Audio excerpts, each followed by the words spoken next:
حفصہ بنت عمر فاروق 3 ہجری 8 سال، سید زینب بنت خزیمہ 3 ہجری 8 ماہ، سید سلمہ بنت ابو امیہ 4 ہجری 7 سال، سید زینب بنت حجش 5 ہجری 6 سال، سید حبیبہ بنت سفیان ابو سفیان 6 ہجری 5 سال، سید جویریہ بنت حارث 5 ہجری 6 سال، سید میمونہ بنت حارث 7 ہجری 4 سال، سید صفیہ بنت حی 7 ہجری 4 سال۔ اولاد اطہار: حضرت قاسم رضی اللہ تعالیٰ عنہ۔ نمبر 2، حضرت عبداللہ رضی اللہ تعالیٰ عنہ، حضرت ابراہیم رضی اللہ تعالیٰ عنہ۔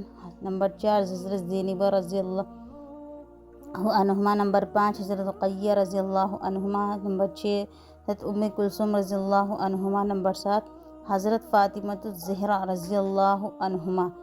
رضاعی رشتہ دار: حلیمہ سعدیہ۔ حضور صلی اللہ علیہ وسلم نے ایام رضاعت سب سے زیادہ ان کے ہاں گزارے اور بچپن بھی۔ جب یہ آپ کی بارگاہ میں آئے تو آپ نے ان کے لیے اپنی چادر بچھائی۔ فروغ حضرت حمزہ نے بھی ان کا دودھ پیا، اسی ناطے وہ آپ کے رضاعی بھائی بھی ہوئے اور چچا بھی۔ بی بی صوبیہ یہ ابو لہب کی کنیز تھیں۔ آپ اور سیدہ خدیجہ ان کا بہت احترام فرماتی اور مدینہ منورہ سے بھی آپ ان کی طرف کپڑے وغیرہ بھیجا کرتے تھے۔ بنو سلیم کی 2 خواتین: جب حضور کو بنو سعد لے جایا جا رہا تھا تب ان خواتین نے آپ کو دودھ پلایا تھا۔ رضاعی والد: حارث بن عبدالعزیز، رضاعی بھائی حضرت حمزہ، چچا بھی رضاعی بھائی بھی ہیں۔ ابو سفیان بن حارث آپ کے چچا زاد بھائی، آغاز میں اسلام کے مخالف، بعد میں اسلام قبول کیا۔ ابو سلمہ بن عبدالاسد ابتدائی مسلمانوں میں سے ہیں۔ بی بی صوبیہ نے حضور اکرم صلی اللہ تعالیٰ علیہ وسلم کے ساتھ حضرت حمزہ اور ابو سلمہ کو بھی دودھ پلایا تھا۔ مسروح بن صوبیہ حضور صلی اللہ علیہ وسلم کے رضاعی والدہ صوبیہ کے بیٹے حفص بن حارث، سیدہ حلیمہ کے بیٹے عبداللہ بن حارث، بعض نے ان کا نام زمرہ لکھا ہے۔ بی بی حلیمہ کے بیٹے رضاعی بہنیں انیسہ بنت حارث، بی بی حلیمہ کی بیٹی شیمہ بنت حارث۔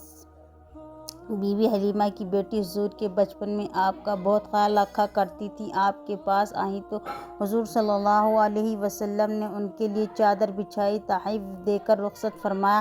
حیات مبارک کے ایک نظر میں سال: اہم واقعات: ولادت کا سال 12 ربیع الاول کو مکہ میں ولادت سے 6 قبل والدہ کا وصال۔ دوسرا سال حضرت حلیمہ کے پاس قبیلہ بنو سعد میں رہے۔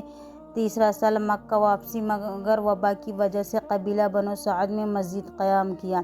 چوتھا سال قبیلہ بنو سعد میں شق صدر، والدہ کے پاس واپسی۔